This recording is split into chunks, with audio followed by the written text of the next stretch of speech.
Professor, do you mind if I ask a quick question before the class starts? Yes, yes.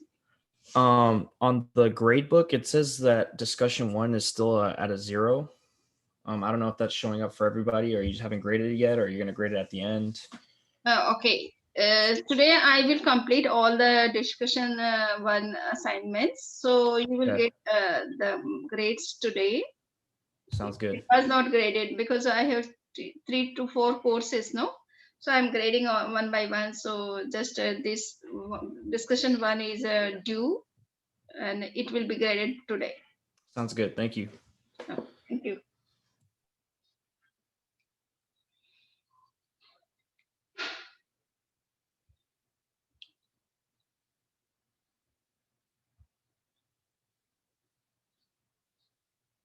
Everything is clear? Whatever is taught? Yeah, perfect. Have you received the book, course book? It's on, I think like the where I ordered it from was on like back order. So like I just gotta get it. I gotta get a PDF version or something. Okay.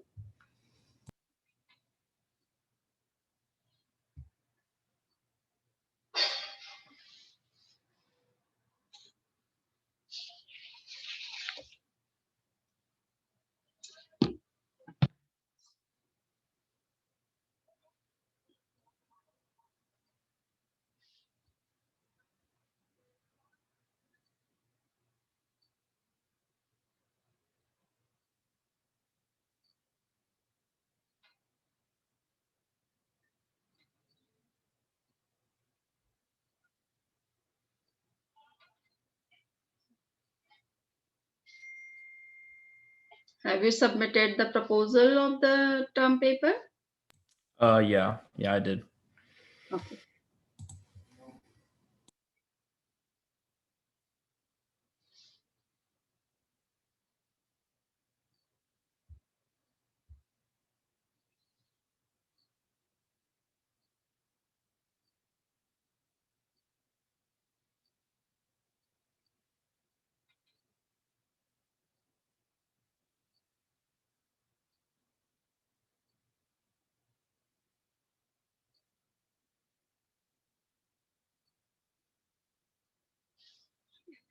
So now we can start the concept of death in Buddhism. We will find there are several theories in Buddhism which prove that death is inevitable. Life is not permanent. So 3 watches or 3 experiences which Buddha got in after the enlightenment. Among the 3, the first one was his previous lives and experiences. So in this first watch or first experience after getting enlightenment, he found that he is not having this life first, but he is continuing from last many births. So that kind of experience he got in after attaining enlightenment. Then he found that the rebirths, the second experience which he got after this enlightenment, he found that all living beings like him are taking birth continuously from many births, and they are undergoing this cycle of births and death. And by looking at these past lives of himself and others, he could come to know that what is the main cause of rebirth, and that is the karma principle. Okay, so we have bound some karmic account in our past lives, and to pay for that, we are taking rebirth, birth and rebirth in continuity.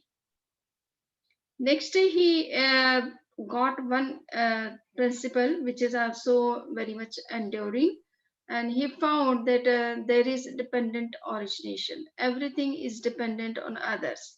It means that there is interconnectedness and interdependence of the things with uh, of one thing with others. So it means that there is interdependence, there is interconnectedness, uh, which is found in among the all the elements of the universe. So these are three big experiences which he received or which he realized after getting enlightenment. So it shows that there is rebirth. Okay, one is taking continuously birth and rebirth, and the main cause of taking birth and rebirth is the karmas, karmic principle. Now the next theory, which shows that though Buddha was asked some questions, that if you have already seen that you are continuing from last many births, and not only you but all other living beings, they are continuing from last many births. So what is the truth? Whether there is life after death and whether the soul is immortal. These two main questions were raised by the listeners, and Buddha kept silence. He was not ready to answer to these questions, and whatever answer he has given, that answers are not very much clear to the people, and that's why they couldn't come to know that Buddha regard soul immortal, or he says that there is life after death. So these two answers, which shows that he was actually very much reluctant to answer any metaphysical questions. He was concerned about the present life and the problems of present life, okay, or the problems of life, and that is the biggest problem of the life was suffering. Okay, so he did not answer to any metaphysical questions which are very complicated actually, and common people cannot understand. And if he starts talking of all those things, common people may not be in the position to understand those things. Next theory which comes that he was talking about the self, or about the life three uh, in three principles. One is that he was telling that our existence is embedded in three things. One is suffering. It does not mean only pain, it also means a dislocation and even dissatisfaction. And it is not that all the times we are feeling some pain or other. He says that whatever pleasure you are getting in this life, that is also not permanent, that is also accompanied by pain. The life which you are having, that is accompanied by age. The health you are getting is also accompanied by illness. And similarly, the what we say, life is accompanied by death. So in this way, he says that whatever you are perceiving in this life as pleasure, that is always accompanied by some kind of pain. So it is also a kind of suffering in true sense, rather than to say it as happiness or pleasure. So this is the main concept of Buddha about the suffering, that our life is full of pain. We are going behind those things which are not permanent. So he stressed on the second point that everything what we are perceiving or looking for in this life, all are impermanent. We crave to own that which we cannot own. We are trying to keep the water in our hands, and that is not possible. Water is always flowing, it never stays at one place. And if you try to grip the water, it never remains in your hands. So he was saying that whatever we are trying to crave, we are trying to crave uh, and want to own those things which are not permanent, which are not stable. And this is the very big main cause, genuine cause of our suffering. So craving comes from desire. He said that these cravings are coming because of our desires to get this thing and that thing. So desire itself reflects some degree of dissatisfaction with the current situation.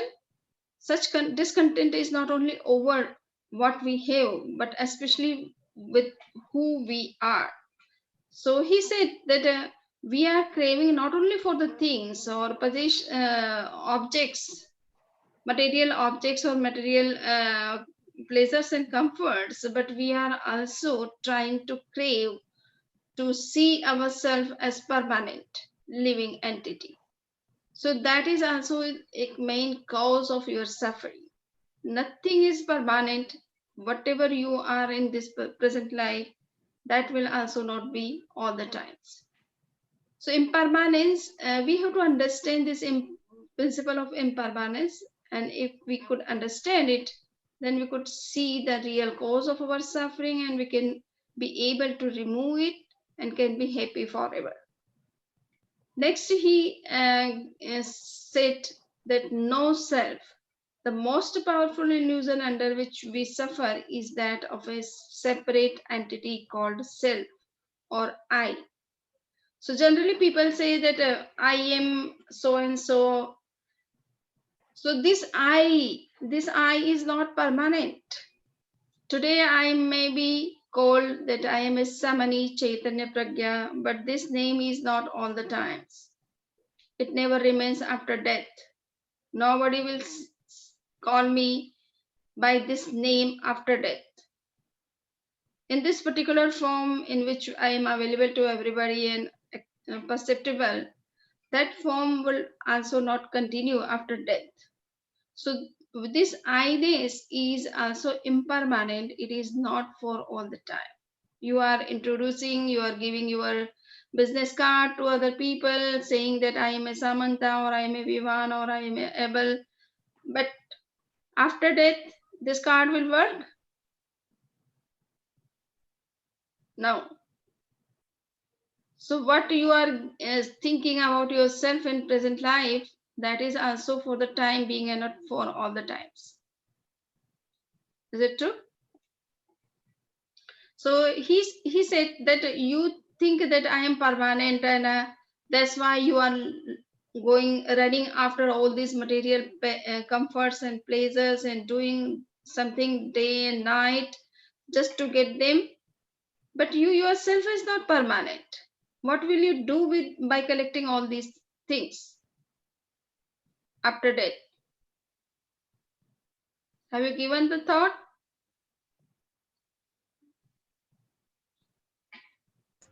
Well, once you die, you can't really bring anything with you.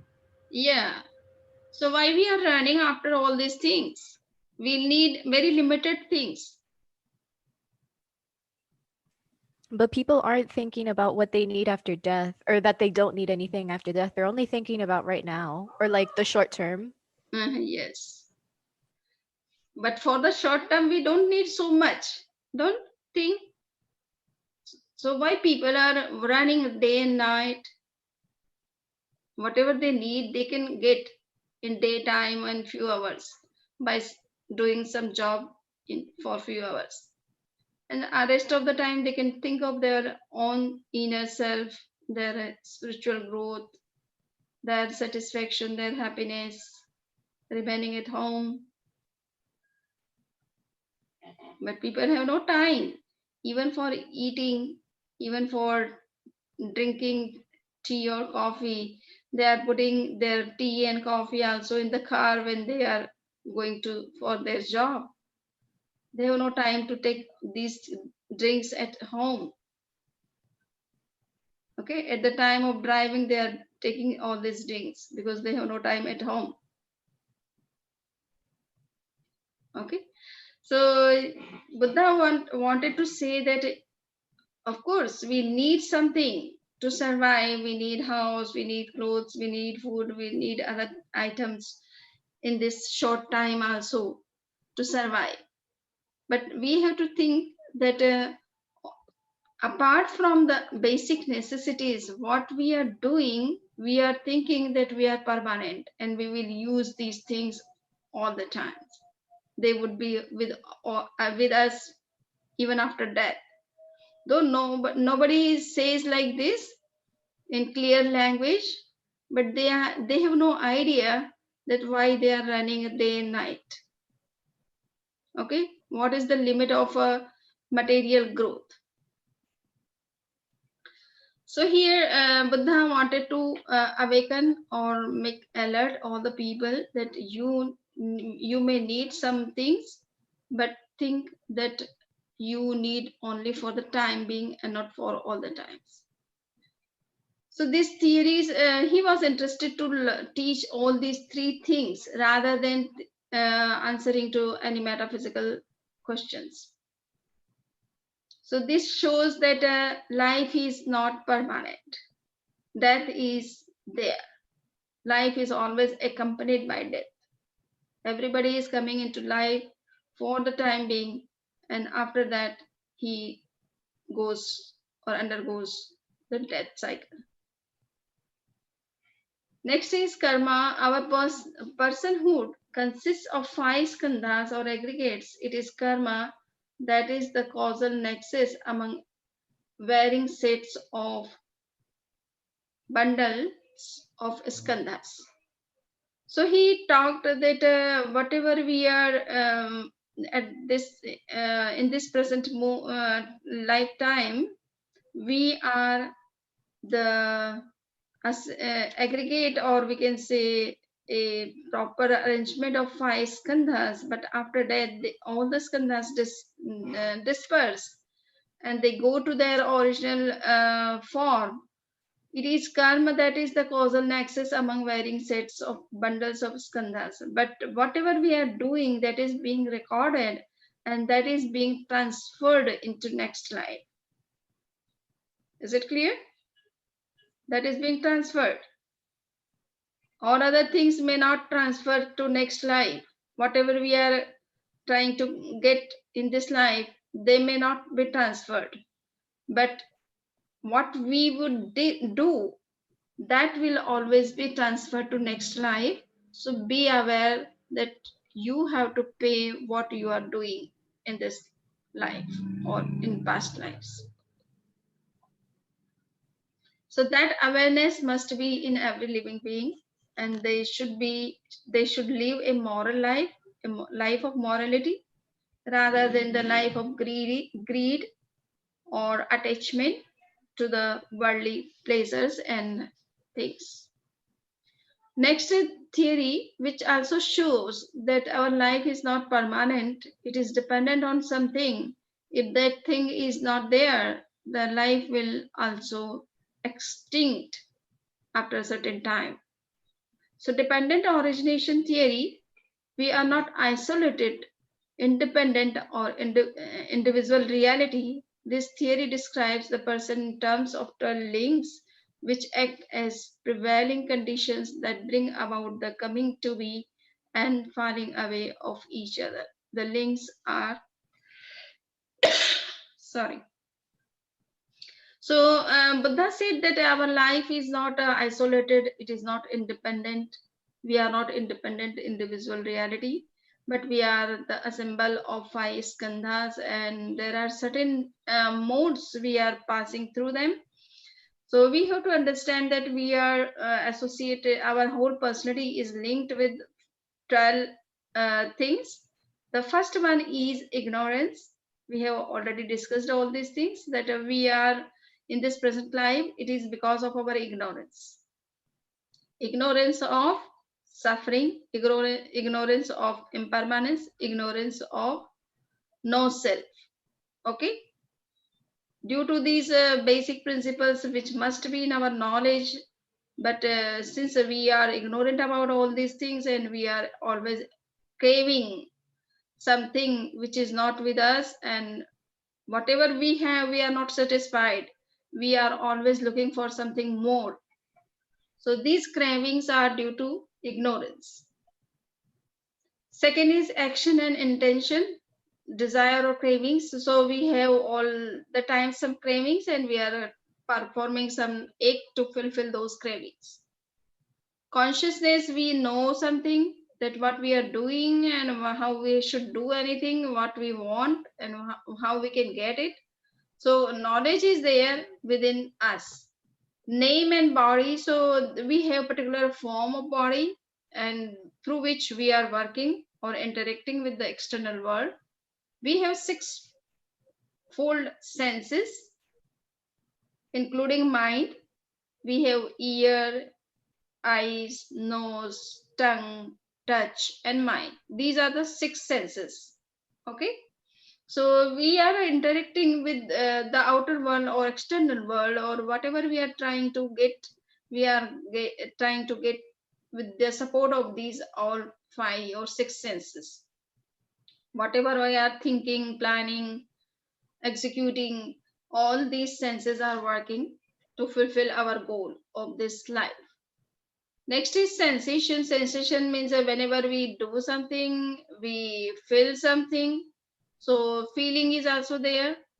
Grasping, we are trying to get the things through senses.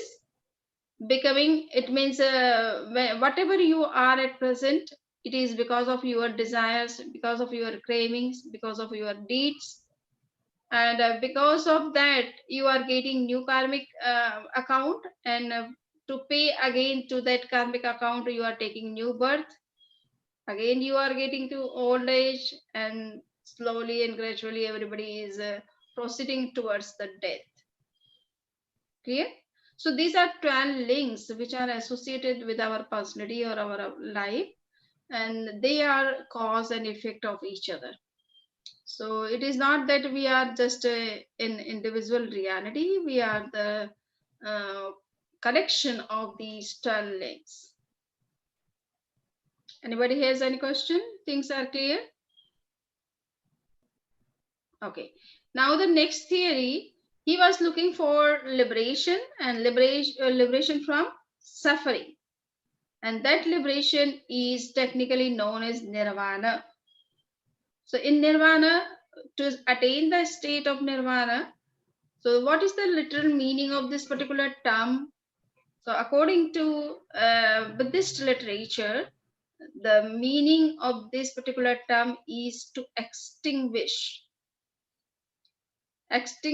in a flame. So it is our detachment to all things, especially to our sense of I or mine, or a subsistent self. So Buddha says that we have such kind of cravings to, or ignorance in our about ourselves, that we are permanent. So this kind of wrong conception which is inside, it must extinct. Then only you can liberate and achieve eternal peace. Till you are attached to your own personality, that I am permanent, I would always be there, then you would always be engaged in the different activities and buying new karmic account and continue your birth and rebirth. So if you want to get rid of the sufferings, first you have to get rid of your misunderstanding or misconception about your own self, that you are permanent. This detachment extends itself to all things, and thus death is seen for what it is, not as the general greatest evil, but as an expression of being's pulse. So death is also a part of our life. It is not, our life is not permanent. It is always there. It is there, but death is also accompanied by to it, and with it. So this detachment extends itself to all things. It should be extended. The detachment should be extended not only to all things, but also to this present life. And death must be seen as not the greatest evil, but as expression of being's pulse. So death doesn't mean that you have extincted for all the times, but you should see that why you are set living, because you are taking breaths. When the breaths stop coming, then there is death.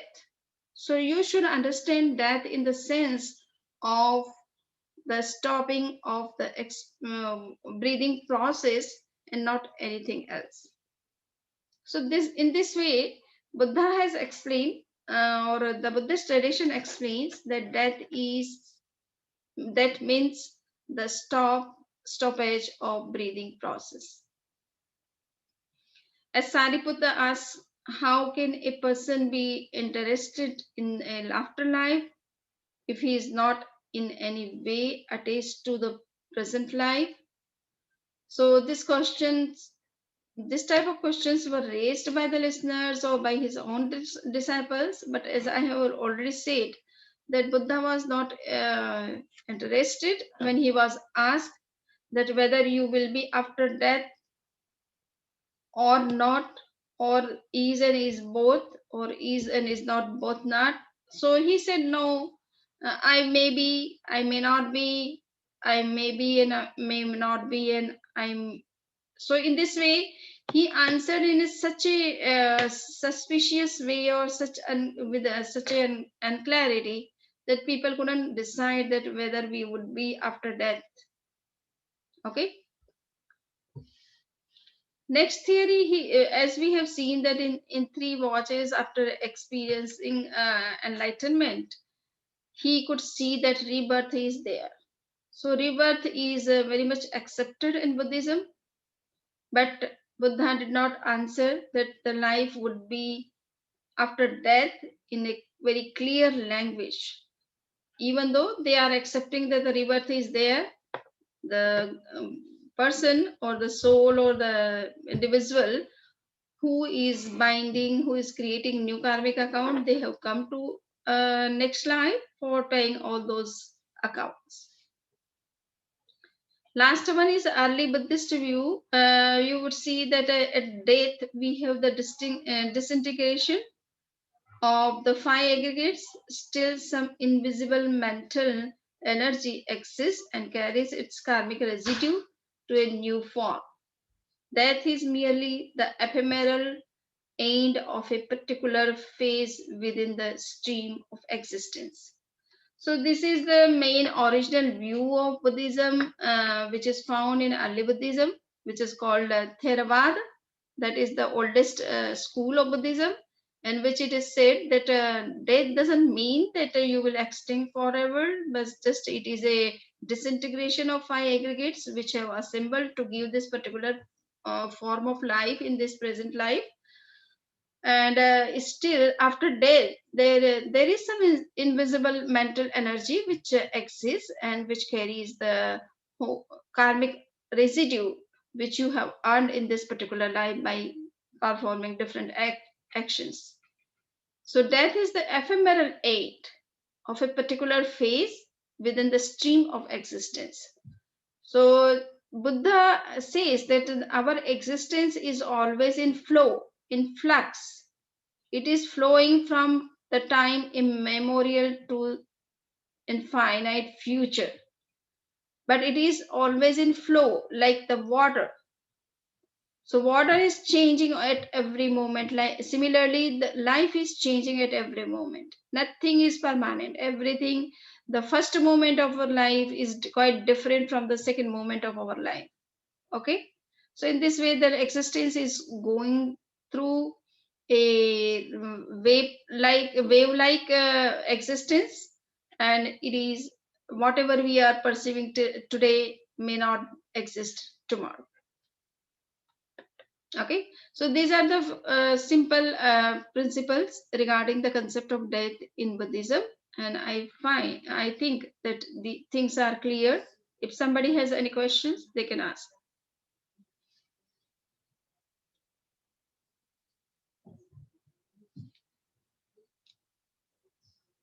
Nobody has question? Things are clear? Okay. So today we have finished almost all the six main topics of Buddhism, and some of you have already what we say submitted the proposal of term paper, but some are still have not are not paying attention to the due date. So somebody has not yet submitted. They should he should take care of and submit the proposal, because I have might be I have opened it till you finish the term paper. So anytime you can submit your proposal, but it would be better on due date you have to submit.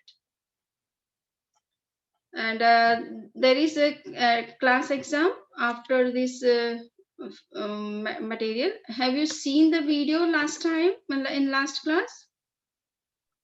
Yes. Marlon has shown to all of you. Okay. So how was the video? It was interesting. The guy talked about Bob Thurman, I think is his name, talked about the Buddhist ethics like in a different way because he's American. Yes. So I felt like I understood him better because he was kind of approaching it like an American, explaining it to the audience instead of like an actual Buddhist person or like a monk or something. Yeah. Yeah. So I thought that in your tongue and your language, if it is presented, then it would be more clear. So I have posted that, but there are several videos available on internet. If you want to watch and see and their culture which is going on at present, and there are different types of Buddhism. In each country, Buddhism is practiced in a different way. Okay, so anybody can see Buddhism or Indian Buddhism or Chinese Buddhism or Japanese Buddhism or Sri Lankan Buddhism. So there are several countries which are having very big population of Buddhism with big number of followers of Buddhism. So they have different practices. It would be better to have some glance of all different cultures which are prevailing in all over the world in different countries. So it is true. Anybody has any questions? Because we now, after this discussion, we have class exam 2, or we can say midterm exam. The question pattern would be the same as you have already given in the case of Hinduism. There would be hardly 25 to 30 questions, and each question would have almost 5 points or 4 to 5 points, and they are with multiple choice, and there would be online exam, so anybody can easily attempt this paper. Just you have to start going through the text, which is if somebody has the text, I have said to someone to provide the copy of the scanning of the study material, but nobody has sent to me. It would be better if somebody has the textbook, he or she can scan it and send to all the students so that everybody can read from the textbook which is prescribed in the course. And of course you can see the notes. No, I have already posted the notes, class notes. These all handouts are there on in the module. You can see from there. It is posted hopefully in the week of sixth week module might be. Okay, so you can check from there, and you can read all these material which have been taken from the textbook, but you can see some other sources too for your for the enrichment of your knowledge and to have better understanding of Buddhism. And several videos are also there, anybody can watch that, and exam is already set. So anything else? I think I have finished matter before the time. So the exam is going to be on Buddhism, just Buddhism for this exam. Yes. Just it is on Buddhism. Perfect. Okay, we are finishing one tradition, and then we are taking exam of that tradition. Okay. Absolutely. Thank you. And next exam, it will not be asked. So whatever we will cover in first test and in this second test, that will not be asked in next exams. So just to clarify, I'm sorry, Professor, would the exam be open today? So would you be saying as soon as like the class is finished, or are you saying tomorrow, the 8th?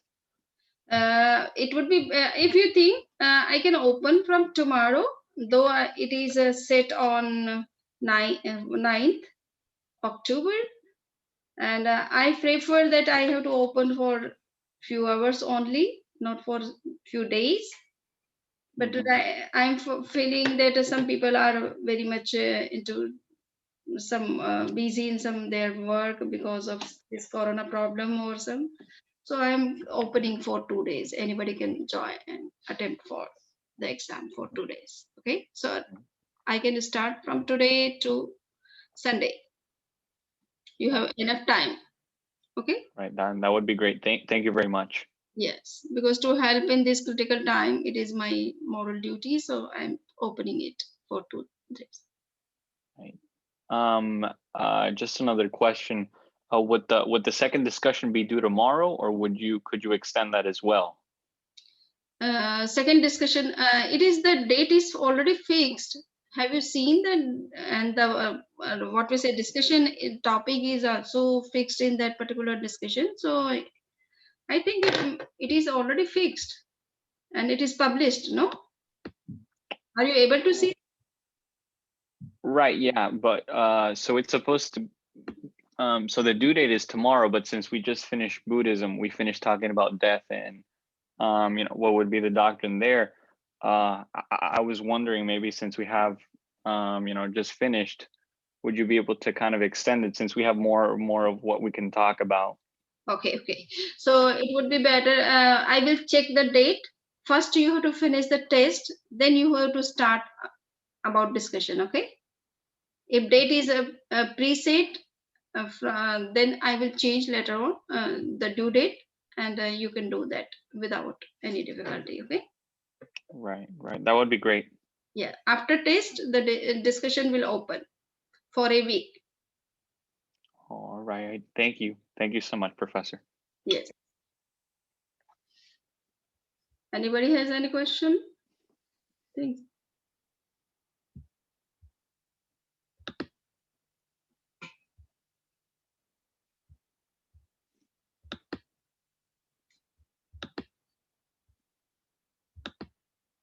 Sorry.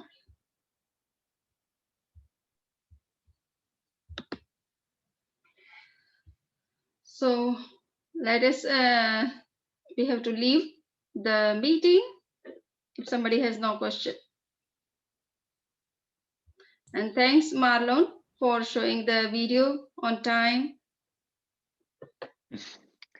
No, it's an honor for me. Thank you for Okay. Oh yeah. I thought that I had 2 lectures, international lectures, one after another. So I was so much busy because of those lectures. I thought that I have to show the video and say to Marlon or somebody. No, it's all right. Okay. So should we leave the class? We have 10 minutes more. If somebody wants to discuss anything or any question, any matter. Everything's clear to me. Okay. Thank you, Professor. Okay. Thank you. All right. Have a good. Thank you, Professor. Take Have care. a good day. Bye Okay. bye. Have a good day and have best exam.